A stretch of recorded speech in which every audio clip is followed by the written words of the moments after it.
এইখানে মাছের বারণ তো আছে, এবার ওই পুকুরে বার নেই। এই গুলশা মাছ, ট্যাংরা ট্যাংরা। কোনটা ট্যাংরা? এই যে চাই, এই যে টুকরাটা, ওই যে এটা মাছ। সব মাছ তো একই রকম দেখতে গো। হ্যাঁ, এখানে লম্বা না, এই জন্য এখানে মাছ বারন্তি আছে। মাছ বড় হয়েছে ভালো। এখানে মাছ এরা ধরতে পারবো না। এটা কি মাছ? সিলভার কাপ না, ওই ট্যাংরা মাছ হলে ধরা যাচ্ছে না।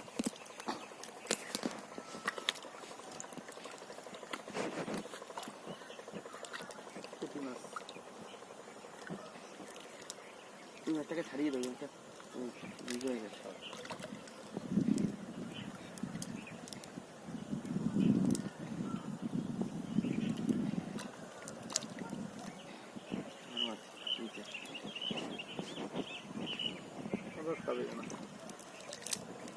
ট্যাংরা মাছটা দেখো তো কোন জায়গায়।